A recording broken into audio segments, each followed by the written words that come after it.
오늘 말씀의 제목은 하나님의 영에 감동된 사람, 성령에 감동된 사람이라는 제목으로 함께 은혜를 나누고자 합니다.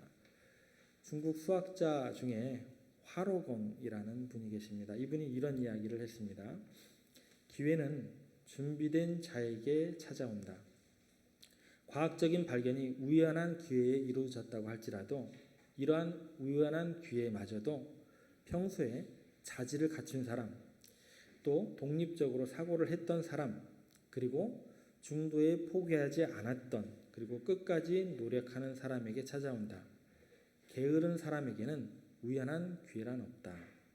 다시 말씀을 좀 정리해 보면, 준비된 사람이 위기의 순간을 기회로 바꿀 수 있다라는 이야기가 될 것입니다. 오늘 본문에 나오는 너무나 유명한 요셉이라는 인물이 있습니다. 고대 근동에 이처럼 엄청난 재앙은 없었습니다. 7년 대기근입니다. 7년. 그런 7년 대기근에서 그 위기로 끝나지 않게 되고 이 요셉을 통해서 모든 사람이 먹고 살아나는 그런 위대한 일을 감당하게 되었습니다. 7년 대기근이라는 이 위기가 놀라운 기회가 되었고 그 위기를 통해서 하나님의 크신 손길을 경험하게 되고 그 가운데 하나님의 영광이 드러나게 되었습니다. 그 기회를 어떻게 잡았었을까요? 그 요셉은 잘 준비되었던 사람이었기 때문에 가능했습니다. 그런데 한 가지 의문이 들기 시작합니다. 요셉의 그 삶의 면면을 보게 되면 줄곧 요셉이 생활했던 모습은 항상 노예였습니다. 노예 가운데 조금 좀 풀리는가 싶더니 오해를 받게 되고 감옥에 들어가게 되었습니다. 도대체 어떤 것이 준비되었다는 것일까요? 도대체 이해할 길이 없습니다. 그런데 요셉의 모든 삶을 종합해서 보면 딱 한 가지 측면에서 두드러지게 나타나는 모습이 있습니다. 그것은 뭐냐면 하나님의 영에 감동된 사람이었다. 그 한 가지밖에 없습니다. 38절 말씀으로 저희가 한번 가보겠습니다. 바로가 그의 신하들에게 이르되 이와 같이 하나님의 영에 감동된 사람을 우리가 어찌 찾을 수 있으리요 하고, 이 말씀을 보면 요셉의 특징이 뭘까요? 하나님의 영에 감동된 사람이다. 이 특징 하나가 등장하게 됩니다. 이게 요셉이 준비한 전부였습니다. 이게 요셉이 준비한 모든 것이었습니다. 하나님의 영에 감동된 요셉은 과연 어떤 사람이었을까요? 우리가 함께 생각해 보아야 할 질문이 되겠습니다. 첫 번째, 요셉은 객관적으로 볼 때 실력을 갖춘 사람이었습니다. 하나님의 영에 감동된 사람은 삶의 순간순간마다 주어지는 그 기회를 포착을 아주 잘합니다.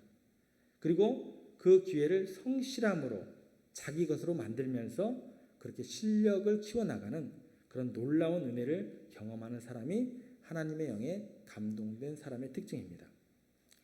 요셉이 어느 정도의 실력이 있었는지 이집트의 왕뿐만 아니라 모든 신하들이 그 실력을 다 한 목소리로 인정하게 됩니다. 37절 말씀 보겠습니다.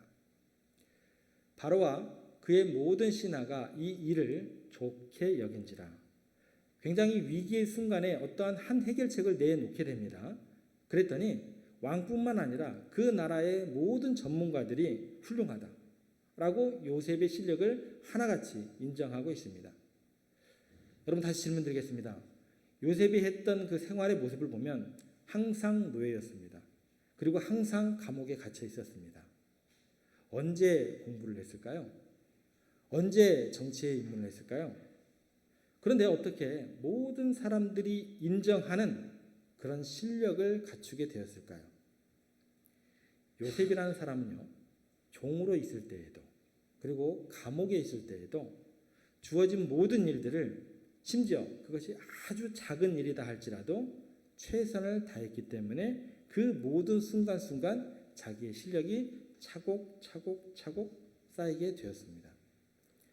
작은 한 가정이었습니다. 보디발 장군의 가정에 노예로 끌려갔고 그 집에서 자기의 맡겨진 일을 잘 감당하다 보니까 결국에는 그 집을 다스리면서 나라 전체를 움직이는 그런 원칙과 원리들을 자기 몸에 체득하게 됩니다. 그렇게 실력을 갖추어 나가게 됩니다. 요셉이 가정총무가 되었을 때 집안 모든 일들을 요셉에게 온전히 맡기게 됩니다. 그러다가 요셉이 누명을 쓰게 되고 감옥에 갇혔을 때 그 옥의 책임을 지고 있던 사람은 감옥의 모든 일들을 요셉에게 또한 맡기게 됩니다. 보니까 요셉이 너무 성실해요. 모든 걸 맡겨도 내가 비었던 그 빈자리가 느껴지지 않을 만큼 그렇게 능력이 있어요. 충분히 감당할 수 있는 사람이었기 때문에 요셉에게 그 일을 맡기게 됩니다. 요셉은 혼자가 아니었습니다. 다른 사람이 보기에 혼자였어요.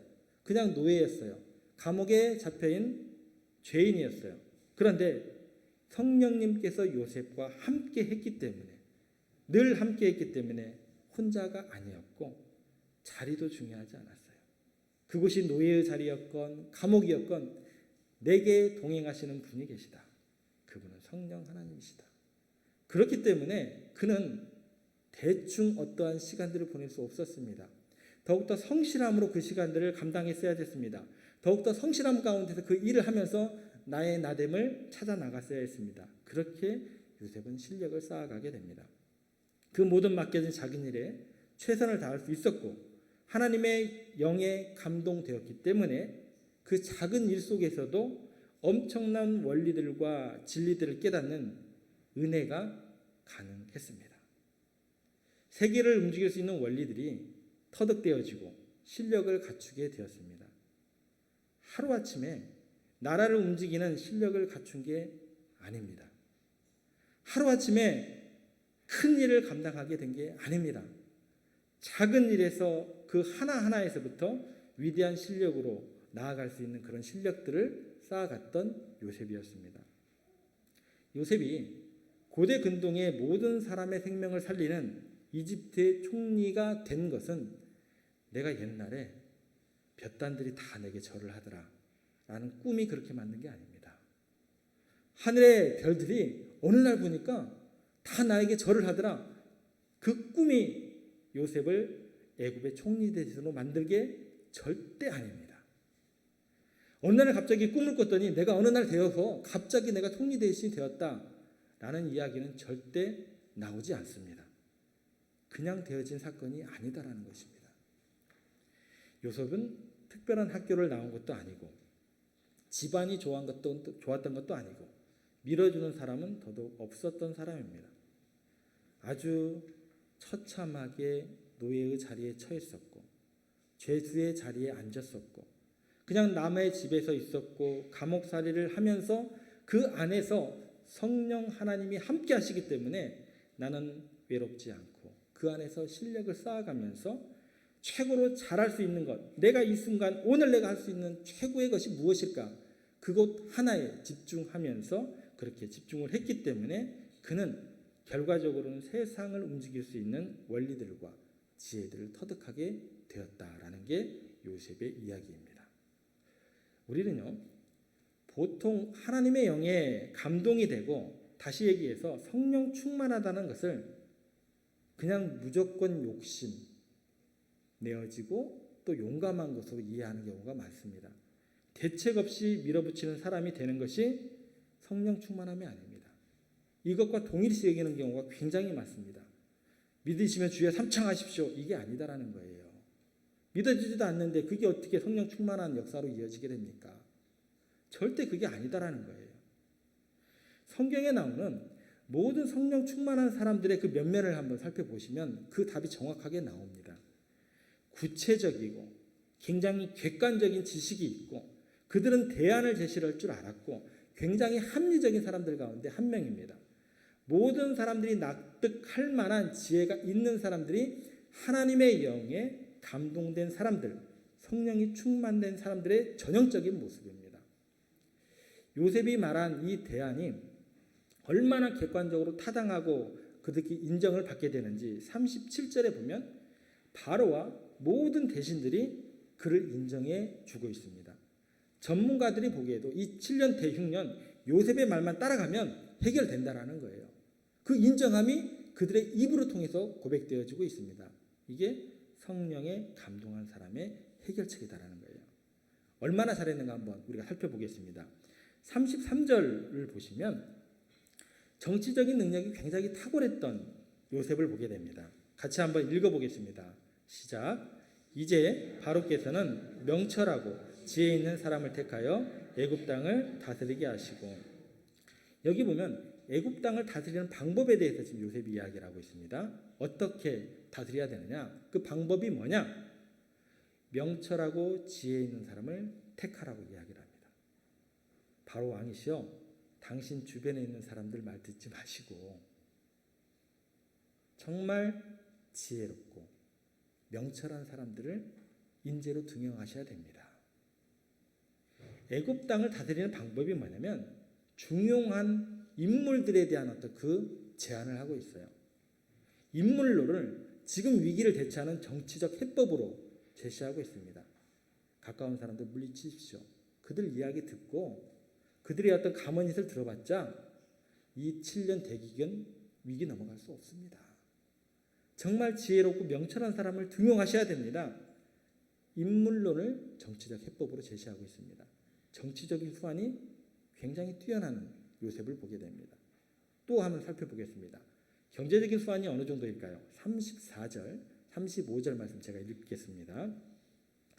바로께서는 또 이같이 행하사 나라 안에 감독관들을 두어 그 7해 풍년에 애굽 땅의 5분의 1을 거두되 그들로 장차 올 풍년의 모든 곡물을 거두고 그 곡물을 바로의 손에 들려 양식을 위하여 각 성읍에 쌓아두게 하소서. 어쩌면 흐름에 대해서 너무나 민감한 어떤 그런 제안을 하게 됩니다. 그거를 조절할 수 있는 그 지혜를 가르쳐주고 있고 그거를 시스템화하기를 제안을 하고 있는 요셉이다라는 것입니다. 성경 말씀을 좀 오늘날로 빗대어서 얘기하는 건 좀 이상하지만 이렇게 얘기할 것 같아요. 오늘날로 이야기를 하면 양곡 관리법입니다. 무대책이 아니에요. 아무런 생각 없이 어느 날 꿈을 꾸었더니 내가 총리가 되어가지고 그냥 영광의 자리로 내가 올라가고 하나님의 영광을 이 땅에 나타내겠다라는 게 아닙니다. 오늘날로 얘기하면 뭐예요? 양곡 관리법이에요.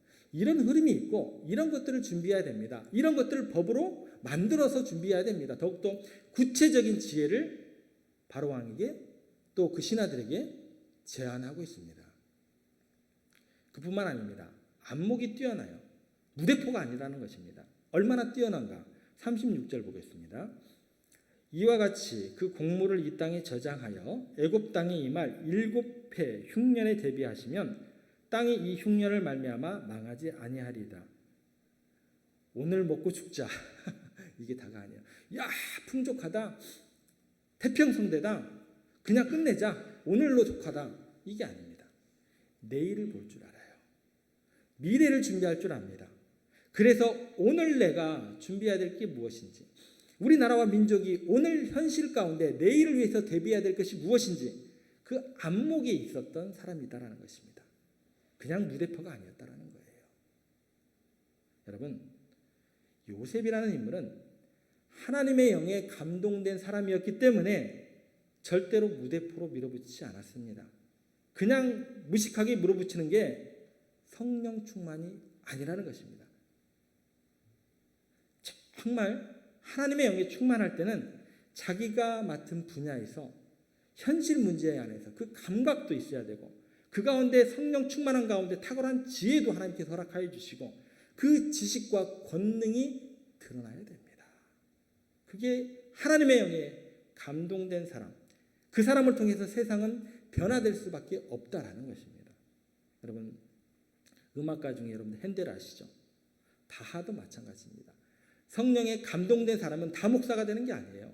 음악적인 분야에서 그 예술을 가장 아름답게, 가장 아름다운 곡조로 만들어낼 수 있는 게 하나님의 영에 감동된 사람이다라는 것입니다. 과학자들도 마찬가지예요. 성령 충만하다고 해가지고 어디 기도원 40일 들어가지고 기도한다고 그게 성령 충만한 것이 아니다라는 거예요. 문학가들도 마찬가지입니다. 도스토옙스키, 톨스토이, 성령 충만했을 때 그들의 결과물은 뭐예요? 그들의 열매는 뭐예요? 아름다운 글을 통한 작품들입니다. 미술하는 사람들도 마찬가지입니다. 그 사람들이 하나님의 영에 감동되었을 때 미켈란젤로, 다빈치, 사람들이 보고 그 그림을 보고 아름다운 하나님의 그 영에 대한 찬양을 할 수 있는 그 그림들이 열매로 나와야 된다는 것입니다. 이게 하나님의 영에 성령 충만한 사람들의 열매, 결과물이 되어야 합니다. 여러분, 우리가 성령 충만할 때 주의 영으로 말미암아 우리들의 삶의 자리에서 내게 주신 달란트가 실력이 되어서 많은 사람들을 이롭게 할 수 있는 그런 사람들이 성령 충만한 사람들의 모습이 됩니다. 스펄전 목사님이 15세에 회심을 했습니다. 그리고 난 다음에 하나님 앞에 자신을 바칩니다. 나중에 유명한 설교가가 되리라. 그 다음부터 어떤 일을 했을까요? 기도원 가서 한 10년 기도했을까요? 아니요. 나는 하나님께 내 인생을 바치겠습니다. 위대한 설교가가 되기를 원합니다. 그리고 난 다음에 철로 역정이라는 책, 존 버년의 책을 100번 이상을 읽습니다. 그리고 거기에 나오는 중요한 수사법들, 은유법들, 굉장히 탁월한 것들을 다 자기 것으로 만듭니다. 그래서 스펄전 목사님의 설교를 보면 기가 막힌 수사법들이 굉장히 많이 등장하게 됩니다. 엄청난 비유와 은유들이 그곳 가운데 다 담겨 있어요. 그것들은 왜 가능했을까요? 잘 준비되었기 때문에. 어느 날 하나님께서 나를 목사로 부르셨어. 나 기도하면 돼. 그게 전부야. 가 아닙니다. 잘 준비되었기 때문에 가능했다라는 것입니다. 그래서 20세에 설교를 시작했고 27세 메트로폴리탄 교회를 세우시고 그렇게 목회에 전념하시게 됩니다. 칼빈도 마찬가지입니다. 하루아침에 기독교 강요가 뚝딱 하고 나온 게 아닙니다. 27살에 쓰게 되는데 이미 이 사람은요, 청소년 시절부터 헬라어, 히브리어에 완전히 능통했던 사람 가운데 하나입니다. 그게 27살이라는 젊은 나이에 기독교 광요라는 열매로 나타나게 되었다라는 것입니다. 어느 날 갑자기 내가 하나님의 영을 받았어. 뚝딱 기독교 광요가 등장한 게 아니라는 거예요. 여러분, 하나님의 영에 감동받는 것은 대책 없는 사람이 되는 게 아닙니다. 자신의 분야에서 성실함으로 여러분들의 실력을 쌓으셔야 됩니다. 그 시대를 책임지는 능력이 여러분 가운데 있으셔야 됩니다. 우리 교회 가운데 있으셔야 합니다. 그것을 하나님께서는 성령 충만한 성도요, 성령 충만한 세종교회다라고 말씀하십니다. 여러분, 결국 성령 충만한 사람은 뭔가가 이상한 사람이 아니에요. 다른 사람이 꺼리는 사람이 아니에요. 성령 충만한 교회는 다른 세상 사람들이 꺼리는 교회가 되어서는 안 됩니다. 하나님의 영에 감동된 사람, 하나님의 영에 감동된 교회는 그 나름대로의 실력들이 있어야 된다는 거예요. 따뜻함이 있어야 되는 거예요. 다른 사람이 꺼리는 모습들은 하나 둘씩 제해 나가야 된다는 것입니다. 누구나 붙들고 싶은 사람이 되어야 합니다. 오늘 요셉을 보면 바로 왕이 얼마나 요셉을 붙들고 싶었던지 간임해서 이렇게 다 줍니다. 다 줘요, 진짜. 인장 반지 주죠, 귀한 옷 주죠, 버금술에 태우죠. 모든 거 다 주면서 요셉이 떠나갈까 봐 요셉 붙잡으려고 노력을 다 해요. 하나님의 영에 충만한 사람은 이렇게 구체적으로 그 시대를 구원할 능력과 실력을 갖춘 사람이기 때문에 어떻게 해서든 그 사람 붙잡지 않으면 희망이 없거든요. 여러분들의 가정 가운데, 여러분들 직장 가운데 희망이 되셔야 돼요. 우리 세종교회가 이 여주 지역 가운데 희망이 되어야 돼요. 어떻게 해서든 저 세종교회가 더 오늘보다 내일이 나아지도록 우리가 합심해요. 저들을 응원해야 된다라는 소리를 들어야 성령 충만한 교회가 됩니다. 그런데요, 한 가지 주의할 것이 있습니다. 이 실력을 쌓아가면서 우리는 나를 사람들이 어떻게 대해주느냐, 그 자리에 관심을 가지면 우리는 그 순간 폭삭망합니다. 줄여서 폭망해요. 내가 가진 실력으로 어떻게 봉사할 수 있는가, 어떻게 예수님처럼 섬길 수 있는가, 여기를 더 집중해서 생각을 해야 됩니다. 여러분, 하나님의 사람들은 실력을 쌓아가면서 절대로 자리를 탐하지 않습니다.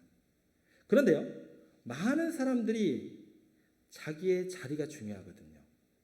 자리에만 신경을 쓰고 실력을 갖추지 않으니까 결과적으로는 어떤 결과가 주어지냐면 본인도 불행해지고 그 자리에 같이 있는 공동체도 불행한 공동체로 만들어지게 됩니다. 다른 사람이 나를 어떻게 대해주느냐 여기에 관심을 기울이지 말고 내가 어떻게 다른 사람을 섬길 수 있는가, 섬기기 위해서는 제가 실력이 있어야 되는 거잖아요. 실력 있는 사람이 될까에 우리가 관심을 가져야 한다는 것입니다. 그게 성령 충만한 사람들로 가는 지름길이 됩니다. 오히려 우리가 두려워해야 할 것은 뭐냐면 내가 능력이 부족한데 나를 대단한 사람으로 착각할까 봐 저는 두려워해야 돼요. 그걸 고민해야 된다는 거예요. 여러분, 내가 감당할 수 없는 자리에 내가 앉게 되면 그때부터 저는 힘들어져요. 병이 돼요. 신경이 예민해지고 고민으로 불행한 시간들을 보내게 됩니다. 그런데 문제는 뭐냐면 그 사람 본인뿐만 아니라 다른 사람까지도 불행하게 만든다는 거예요. 그러므로 우리는 우리의 믿음과 능력의 분량만큼 섬기고 일할 수 있는 것 굉장히 중요합니다. 사람들이 나를 어떻게 대하느냐가 중요한 게 아니에요. 자리가 중요한 게 아니다라는 것입니다. 하나님의 영으로 충만하게 되어서 내가 하나님의 영에 붙들리기를 원합니다. 그렇게 하나님의 영에 붙들려서 내가 정말 실력이 있는 사람으로 준비되느냐, 이게 우리의 관심이어야 됩니다. 로버트 머레이 맥체인이라는 사람이 이런 말을 했습니다. 하나님께 쓰임받는 일꾼들은 하나님의 손에 붙들린 무서운 무기들이다. 하나님의 영에 사로잡힌 사람들은 하나님의 무기가 되는 거예요. 하나님의 영에 감동됨으로 말미암아서 이 시대를 구원하는 실력을 갖추는, 정말 일상 속에서 그 실력을 여러분들이 키워나가는 그런 성령 충만한 내가 되고 우리 세종의 가족들이 되고 우리 온 세종의 성도들 되기를 주님의 이름으로 부탁을 드립니다. 두 번째 생각할 것은 요셉은 영성이 굉장히 깊었던 사람이었습니다. 여러분, 하나님의 영에 감동된 사람의 두 번째 특징은 영성이 깊은 사람입니다. 이 영성이 깊다라는 것은 굉장히 추상적으로 생각하시면 안 돼요. 그냥 하나님과 가깝다라고 생각하시면 됩니다. 나는 하나님과 가까워. 나는 하나님과 아주 가까운 사람, 하나님의 영에 감동된 사람, 이게 영성이 깊이가 있는 사람이에요. 38절, 39절 한번 보겠습니다. 저희가 한 목소리로 함께 읽겠습니다. 시작. 바로가 그의 신하들에게 이르되 이와 같이 하나님의 영에 감동된 사람을 우리가 어찌 찾을 수 있으리요 하고 요셉에게 이르되 하나님이 이 모든 것을 내게 보이셨으니 너와 같이 명철하고 지혜 있는 자가 없도다. 자, 여기서 이제 바로가 등장합니다. 여러분들 질문 하나 드릴게요. 굉장히 쉽습니다. 당황하지 마시고. 바로가 하나님을 믿는 사람이었을까요? 믿지 않는 사람이었을까요? 예, 훌륭하십니다. 바로는요, 하나님을 믿지 않았던 사람이에요. 믿지 않는 사람이었습니다. 그런데 여기서 바로의 이야기를 잘 한번 살펴보세요. 이와 같이 하나님의 영에 감동된 사람을 어디서 찾겠느냐고. 바로가 바로 입으로 어떻게 이야기를 할까요? 또 거기에서 그치지 않고 하나님께서 이 모든 것을 내게 보이셨으니 라는 이런 말을 바로가 바로 입으로 어떻게 이야기를 할 수 있을까요? 아니, 바로가 하나님을 믿는 사람이었다고 하면 이 이야기가 이해가 돼요. 근데 바로는 하나님을 믿지 않았던 사람입니다. 바로가 하나님을 봤을까요? 그것은 더더욱 불가능한 일이었을 것입니다. 그런데요, 바로가 이렇게 이야기할 수밖에 없었던 이유가 있습니다. 그것은 요셉이라는 인물이 바로를 만날 때마다 입만 뻥끗하면 하나님 자랑을 했거든요. 하나님 이야기를 했거든요. 얼마나 철저하게 그의 입을 통해서 하나님으로 시작해서 하나님으로 마쳤는지 대화마다 하나님에 대한 언급이 오늘 본문에 계속해서 등장하게 됩니다. 하나님의 영으로 충만하니까 얼마나 하나님과 가까운 사람인지 그냥 건드리면 어떻게 돼요? 하나님, 하나님, 하나님, 하나님 이렇게 나오게 됩니다. 16절 말씀 보겠습니다. 요셉이 바로에게 대답하여 이르되 내가 아니라 하나님께서 바로에게 편안한 대답을 하시리라. 야, 좀 대답 좀 해줘. 그러니까 내가 대답할 거 없어요. 하나님께서 하실 것입니다. 라고 이야기를 합니다. 또 볼까요? 25절 말씀 보겠습니다. 요셉이 바로에게 아뢰되 바로의 꿈은 하나라. 하나님이 그가 하실 일을 바로에게 보이심이니이다. 여기도 보면 바로가 꿈을 꿨는데 하나님이 하실 일을 바로에게 알려주셨다. 보이신 것이다. 우연히 꾼 꿈이 아니다라는 것입니다. 32절도 한번 보겠습니다. 바로께서 꿈을 2번 겹쳐 꾸신 것은 하나님이 이 일을 정하셨습니다. 하나님이 속히 행하시리라. 아니 지금 바로가 믿는 사람도 아닌데 그 앞에서 왜 자꾸 하나님 이야기를 꺼내냐고요. 요셉이 한마디 한마디 할 때마다 하나님이 하신 것입니다. 하나님께서 계획하신 것입니다. 하나님께서 이루실 것입니다. 그러니까요. 바로가 요셉을 볼 때 야, 얼마나 하나님과 가까우면 입만 뻥끗할 때마다 하나님 이야기를 할까? 하나님께서 다 너에게 계시해 주셨구나. 이렇게 이야기할 수밖에 없게 됩니다. 여러분, 성령 충만한 사람은 그럴듯하게 폼 잡는 사람이 아니에요. 하나님을 가까이 하는 사람입니다. 누구 앞에서도 나는 하나님을 자랑할 수 있는 사람이 성령 충만한 사람입니다. 굉장히 간단해요. 이런 사람들이 하나님의 영에 감동된 사람들입니다. 이렇게 하나님을 자랑하고 높이면 그 자랑하고 높이는 우리들에게 주시는 하나님의 열매가 뭘까요? 우리를 높여주시는 그런 선물을 우리 가운데 허락해 주실 것입니다.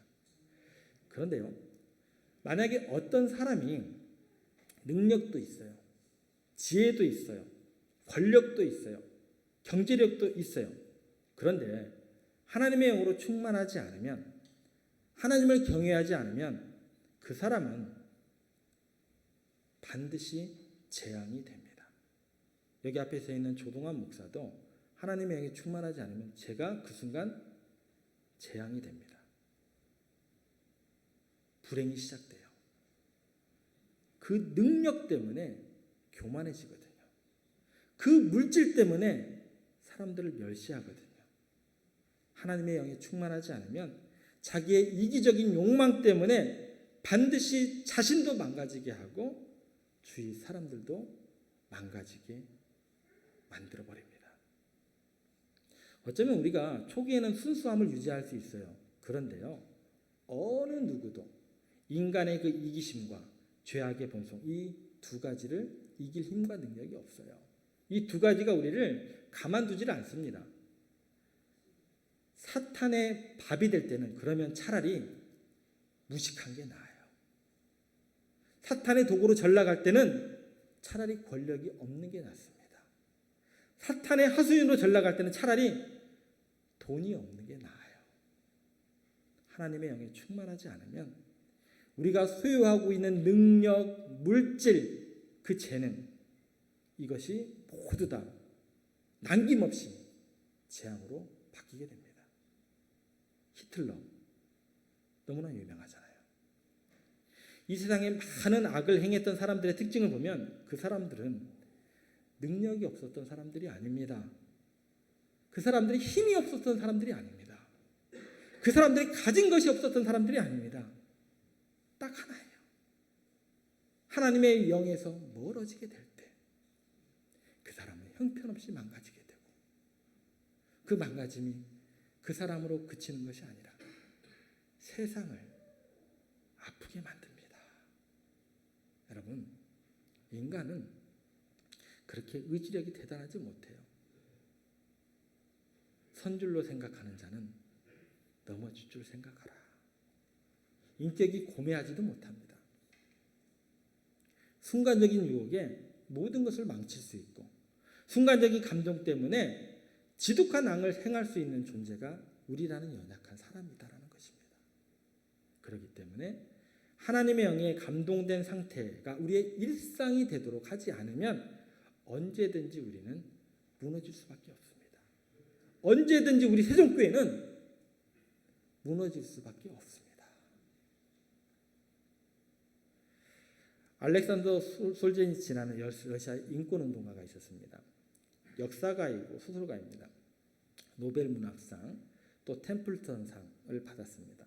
이 사람이 템플턴상을 받을 때 수상 소감을 이렇게 이야기를 합니다.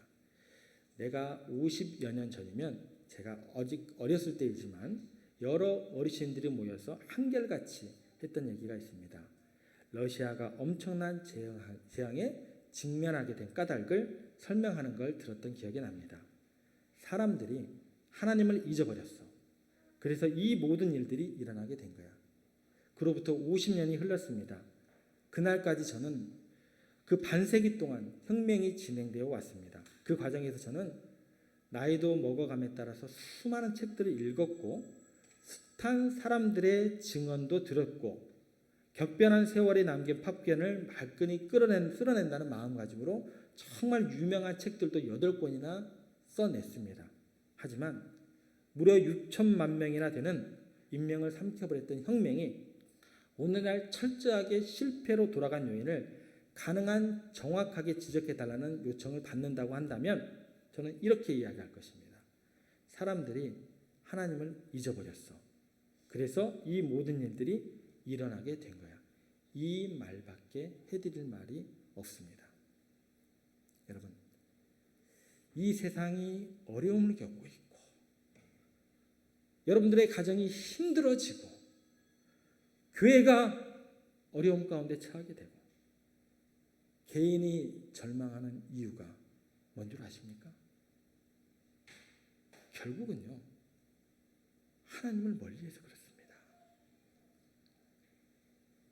그러면 이 시대를 구원하고 우리의 개인적인 문제가 해결됨을 받고 또 우리 교회, 이 땅의 믿음의 백성들이 더욱더 이 세상의 빛과 소금이 되고 그런 것들을 우리가 이루어 나가기 위해서는 하나님과 가까운 사람이 있어야 됩니다. 영성이 깊은 사람이 내가 되어야 됩니다. 우리 교회가 되어야 합니다. 그것밖에는 해결할 길이 없습니다. 요셉이 위대한 이유가 뭐냐면 정말 바로가 찾았던 사람인 그 요셉이 되었던 이유가 뭐냐면 하나님을 가까이 하는 사람, 입만 벌리면 하나님이 나왔던 사람, 그렇게 하나님의 지혜가 충만했던 사람, 하나님의 영에 감동된 사람이었기 때문에 그렇습니다. 요셉은요, 무대포가 아니었어요. 준비 안 된 사람이 아니었다라는 것입니다. 어느 날 꿈을 꿨더니 어느 날 하나님께서 나를 애굽의 총리 대신으로 높여주셨어. 그런 성경의 이야기는 찾아볼래야 찾아볼 수가 없습니다. 그런 이야기는 성경 이야기가 아닙니다. 괴테가 이런 말을 했습니다. 기적은 신앙의 지식이다. 여러분, 우리 시대가 얼마나 기적이 필요합니까? 여러분의 가정 가운데 하나님의 은혜가 없으면 안 되는 시대입니다. 여러분들 개인적인 사업 가운데 정말 하나님의 기적이 필요한 시간입니다. 우리나라와 민족 가운데 그 하나님의 기적이 없으면 가망이 없는 시대를 살아가고 있습니다. 그런데 그 기적이 어디서 나오냐? 괴테가 이야기합니다. 신앙의 지식이라는 거예요. 하나님을 아는 지식, 하나님을 가까이 하고 오늘 요셉에게 하나님이 다 알려주신 것처럼 하나님의 계시를 받는 하나님의 영감이 충만한 사람이 아니면 해결할 방법이 없습니다. 저도 마찬가지고 여러분들도 마찬가지고 하나님께서 너무나 사랑하시는 예수 그리스도의 핏값을 주고 사신 우리 세종교회도 마찬가지입니다. 여러분, 하나님을 가까이 하십시오. 하나님의 영으로 충만한 여러분들 되십시오. 그래서 하나님께서 주시는 그 지혜와 영으로 충만한